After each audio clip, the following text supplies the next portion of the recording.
Vatikan memasukkan peziarahan Serikat Imam Santo Pius ke-10 SSPS ke dalam kalender resmi tahun Jubileum 2025. Meskipun hubungan kelompok Katolik tradisional ini dengan tahta suci selama ini cukup rumit.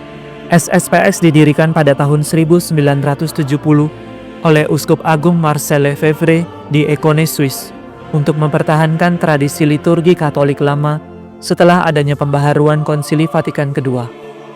Dalam peziarahan tahun Jubileum ke Roma tanggal 20 Agustus 2025, SSPX akan mengadakan doa Rosario, Misa Agung, dan prosesi menuju Basilika Santo Yohanes Lateran. Sebelumnya mereka juga tengah mengadakan doa novena kepada Maria dikandung tanpa noda sebagai persiapan. Pemimpin SSPX saat ini, Pastor Davide Pagliarani, menyebut peziarahan ini sebagai bentuk kesetiaan kepada Roma abadi. Fokus utama mereka, menurut situs resmi SSPX, adalah imam dan harta terbesar gereja, yaitu kurban suci Ekaristi. Langkah Vatikan ini dianggap bagian dari upaya mendekatkan diri kembali dengan SSPX yang statusnya masih kanonik tidak teratur. Masalah SSPX dengan Vatikan bermula ketika Uskup Lefebvre menolak beberapa ajaran Konsili Vatikan II, antara lain tentang kerjasama lintas agama ekumenisme, karena SSPX menganggapnya berbahaya, seolah-olah mensejajarkan iman Katolik dengan denominasi lain yang menurut mereka sudah terpisah dari gereja sejati. Dan SSPX menolak kepemimpinan kolektif uskup, karena SSPX khawatir dapat mengurangi primasi Paus, otoritas tertinggi Paus sebagai penerus Santo Petrus. Mereka lebih nyaman dengan model lama, semua keputusan besar mutlak dari Paus dan bukan kolektif. Puncak ketegangan terjadi pada tahun 1988 ketika Uskup Lefebvre menabiskan 4 uskup tanpa izin Paus. Tindakan itu membuat ia dan para uskup tersebut diekskomunikasi oleh Paus Yohanes Paulus II dan dianggap sebagai tindakan skismatik, memecah belah gereja. Walaupun begitu, Paus Benediktus ke-16 mencabut ekskomunikasi itu di tahun 2009, dan sejak saat itu Vatikan mulai memberi kelonggaran. Di tahun 2015, Paus Fransiskus mengizinkan imam SSPX mendengarkan pengakuan dosa secara sah.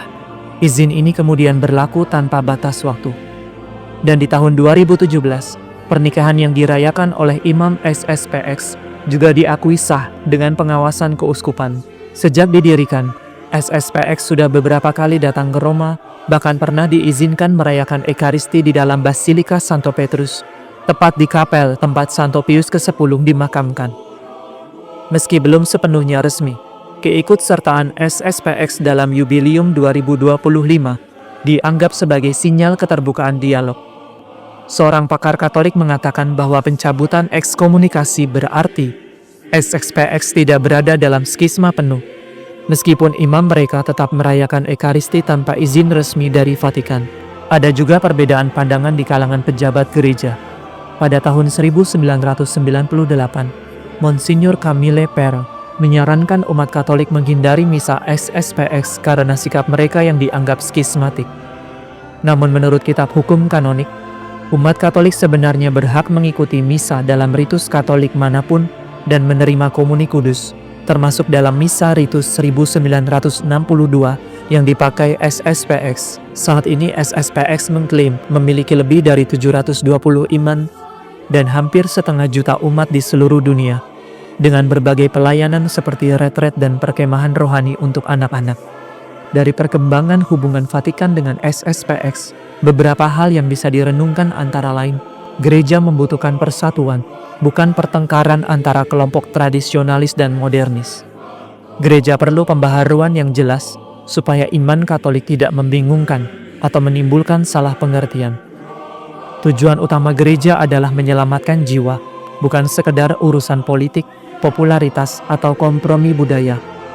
Dan semua umat Katolik, baik yang mengikuti Ekaristi baru maupun Ekaristi tradisional, dipanggil untuk menjadi kudus, menjadi pribadi yang sungguh mencerminkan Kristus dalam hidup sehari-hari.